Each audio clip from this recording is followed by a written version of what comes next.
এবছর আমার স্বপ্ন পূরণের দিন। মা একটু একটু করে আমার সব স্বপ্নগুলোকে পূরণ করছে। আমাদের বাড়িতে না আগে মূর্তি এনে পুজো হতো, কিন্তু পরের দিন যখন বিসর্জন হয়ে যেত মনটা খুব ভেঙে পড়তো, চোখ দিয়ে অঝোর ধারায় জল পড়তো। সেটা আমার একদমই পছন্দ হতো না। আমি ভাবতাম মাকে যদি সারা বছর আমার ঘরে আমি রাখতে পারতাম, তাহলে প্রতিদিনই না কত সুন্দর করে সাজাতে পারতাম, নতুন নতুন শাড়ি পরাতাম, গয়না পরাতাম। তো সেই মনের আশা এবছর আমার পূর্ণ হয়েছে।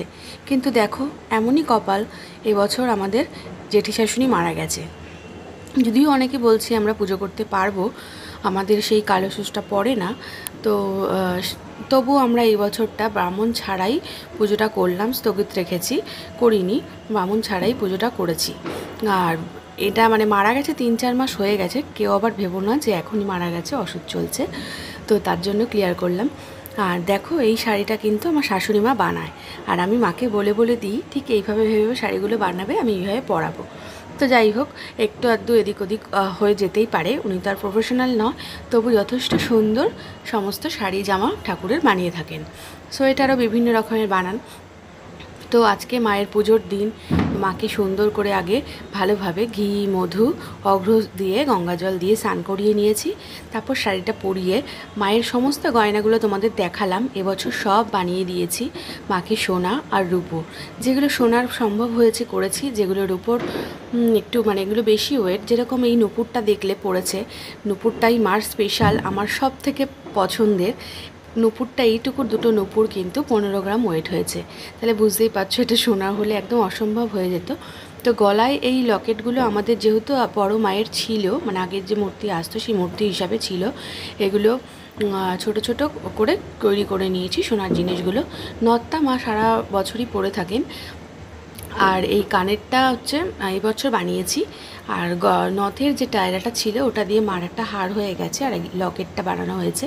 আর এই একটা লকেট এই হারের সঙ্গে ঝুলিয়ে দিলাম। তারপরে হাতে কিছু গয়না, কোমরের একটা রূপোর চেন, মানে রূপোর বিছে আর কি সেটাকে বলে। আর মাথার মুকুটটাও কিন্তু ভীষণ সুন্দর হয়েছে। শুধু মায়ের টিকলিটাকে, আগে টিকলিটাকে ভাঙা হয়নি, টিকলিটা বড়ই রেখেছি। তো দেখলাম কেমন লাগে, তো মাকে ভালোই লাগছিলো, তাই ভাবলাম এবার আর ভাঙবো না। তো সব কিছু সাজানো গোছানোর পরে যখন সেট করে চুল টুলগুলো পরিয়ে দিলাম মাকে, তখন সবাই বলল যে একটা টিপ রয়েছে, তা মুখটা আর একটু এঁকে দিলি না। যেহেতু সব ঠাকুরের অঙ্গরাগ কিন্তু আমি নিজেই করে থাকি, তো দেখো খালি খালি লাগছিলো কপালটা, তাই ভাবলাম একটু ফেব্রিক দিয়ে একটু ডিজাইন করে এঁকে দিই মার কলকাগুলো। তো তারপরে আবার এইগুলো খুলে নিলাম, চুল মুকুট সব খুলে নিয়ে মায়ের কলকাটা কিন্তু এঁকে দিলাম। দেখো, কলকাটা করার পর অপরূপ সুন্দরী হয়ে গেল মা। মা তো অবশ্যই অপরূপ সুন্দরী, আমাদের জগৎ জননী। সবার মঙ্গল করো মা, সবাইকে ভালো রেখো, সুস্থ রেখো। তো দেখো কত সুন্দর সেজে উঠেছেন উনি। তো মাথায় একটা ওড়নি দিয়ে দিলাম, আর হাতে খাড়াটা দিয়ে দিলাম। তো একটু জবা ফুলও একটা রূপোর বানানো হয়েছে, এটা রূপোর জবা ফুল, তাই আর এটাকে কালার করাইনি, একটু ফেব্রিক দিয়ে 5টা লাল ফোঁটা দিয়ে দিলাম, লাল ফেব্রিক দিয়ে। তো সেটাই মায়ের হাতে দিয়ে দিলাম। আর জানো তো, যখন মাকে আনতে গেছিলাম মার কিন্তু নাকে ফুটো করা ছিল না, এটা আমরা ওই নতুন বাজারের ওখান থেকেই মায়ের নাকে ফুটোটা করিয়ে নিয়ে এসেছি মাকে নথ পরাবো বলে।